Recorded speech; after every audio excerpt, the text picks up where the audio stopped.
السلام علیکم۔ اکثر یہ سوال پوچھا جاتا ہے کہ بچے کی تربیت کس عمر میں ہونی چاہیے؟ 1 سال کی عمر میں، 2 سال کی عمر میں، 3 سال کی عمر میں، یا پھر جب بچہ پیدا ہوتا ہے اس وقت؟ آپ کو کیا لگتا ہے؟ تو میں آپ لوگوں کو ایک واقعہ سناتی ہوں کہ بچے کی تربیت کب شروع ہوتی ہے۔ تقدیر عراق کا ایک گاؤں ہے۔ اس تقدیر کا ایک خلیفہ تھا جس کا نام عثمان تھا، اور اس خلیفے کا ایک گورنر تھا جس کا نام نجم الدین ایوب تھا، اور نجم الدین ایوب کی عمر بڑھتی جا رہی تھی اور وہ شادی نہیں کر رہے تھے۔ تو جو ان کا خلیفہ تھے وہ بار بار ان سے پوچھتے تھے کہ بھائی تمہاری عمر بڑھتی جا رہی ہے، تم شادی کیوں نہیں کر رہے ہو؟ تو نجم الدین ایوب کہا کرتے تھے کہ میرے معیار کی کوئی لڑکی نہیں مل رہی ہے، جب کوئی لڑکی ملے گی تب میں شادی کر لوں گا۔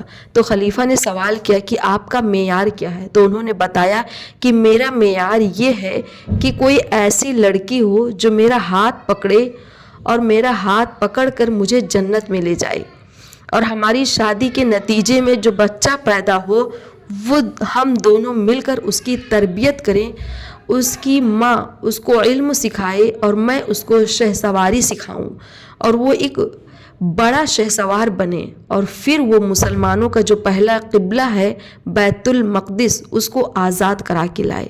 یہ میرا خواب ہے، یہ میرا معیار ہے، یہ میری سوچ ہے۔ دیکھیں کتنا عجیب اور کتنا نیک خواب تھا، کتنی اچھی خواہش تھی۔ ان کے ایک پیر تھے گورنر نجم الدین ایوب، اکثر اس پیر سے ملاقات کے لیے جایا کرتے تھے۔ ایک دن وہ اپنے پیر سے ملنے کے لیے گئے ہوئے تھے تو پردے میں کچھ عورتیں آئی ہوئی تھیں اپنے مسئلے حل کرانے کے لیے۔ تو انہی عورتوں میں ایک عورت اپنے مسئلے کے بارے میں پیر صاحب سے سوال کرنے لگی، تو پیر صاحب نے اس عورت سے پوچھا کہ بیٹا میں نے آپ کے لیے ایک رشتہ بھیجا تھا، آپ کے ابا جان بتا رہے تھے کہ آپ کو وہ رشتہ پسند نہیں آیا، آپ نے اسے ریجیکٹ کر دیا، وہ رشتہ اتنا اچھا تھا تم نے کیوں منع کر دیا؟ اس کی کیا وجہ ہے؟ کیا میں جان سکتا ہوں؟ تو اس لڑکی نے کیا جواب دیا؟ اس کا جواب سنیے۔ اس لڑکی نے کہا کہ وہ لڑکا میرے معیار کا نہیں ہے۔ تو اس لڑکی نے کیا جواب دیا کہ وہ لڑکا میرے معیار کا نہیں تھا، اور یہ ساری باتیں گورنر نجم الدین ایوب سن رہے تھے۔ تو پیر صاحب نے پوچھا ارے بیٹا تمہارا معیار کیا ہے؟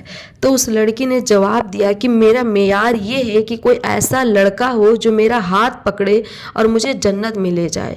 ایک دم ان کے رونگٹے کھڑے ہو گئے جب گورنر نجم الدین نے اس لڑکی کی بات سنی کہ اس لڑکی نے کہا کہ کوئی ایسا شخص ہو جو میرا ہاتھ پکڑے اور جنت میں مجھے لے جائے، میری شادی کے نتیجے میں جو بچہ پیدا ہو اس کی ایسی تربیت کریں کہ وہ دیندار ہو، اس کو دیندار بنائیں، شہسوار بنائیں، پھر جب وہ لڑکا بڑا ہو تو جو مسلمانوں کا پہلا قبلہ بیت المقدس ہے اس کو وہ فتح کرا کر لائے۔